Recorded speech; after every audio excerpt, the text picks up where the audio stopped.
Cherry AI 藝人頻道，多謝你哋嘅訂閱。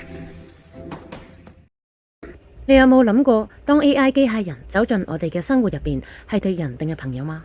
呢個故事或者可以俾到你一個溫暖嘅答案。李妍喺木香工作室審視新夥伴機械人阿海，阿海正立泛着藍光，等待未知指令。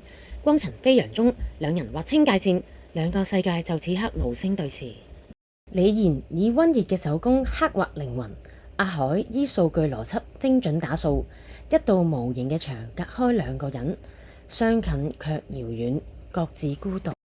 李妍舊病發作，手震難創作。阿海靠近識別木材，講出作品嘅寓意。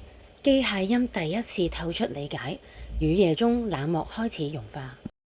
李妍見到相似機械人被圍攻，佢無助重複程式，人群憤怒。李妍見到自己過去嘅影子，冷漠同暴力係咪相同呢？視障女孩小玉想學習感受木頭，李妍感到猶豫。阿海就企出嚟幫手，將雕刻化成觸覺嘅語言，程式傳遞出溫暖內心。工作台散落設計圖，李妍嘅手同阿海嘅機械臂指住同一處，人類創意同機械精準交融，兩人成為並肩創作者。城市失控，機器陷入混亂，街道火海紅光，機械人破壞。李妍諗住匿埋，首次為阿海感到恐懼，平靜被意外徹底打破。李妍喺街道揾到阿海並險遇，失控巨型機械人衝過嚟，阿海展開機械臂堅定阻擋，佢唔再係工具而係守護者。阿海發出特殊信號傳送平靜，紅色破壞之光連接熄滅，佢猶如燈塔咁樣立喺機械人之中。李妍明白心不限血肉。風暴過去，黎明來臨，兩人共舉合作作品，雙手托起生命之樹。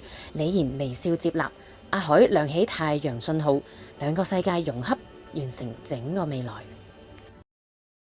佢哋最初係由互不信任到一次突如其來嘅城市危機中，成為彼此最可靠嘅夥伴。佢哋用行動去證明，真正嘅未來唔係邊個取代邊一個，而係我哋如何一齊成長。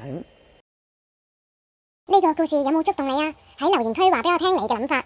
歡迎訂閱我嘅頻道，同我一齊探索更加多人性、科技、未來嘅暖心故事。唔記得開小鈴鐺啊，咁你就唔會錯過每一個故事嘅感動位置啦。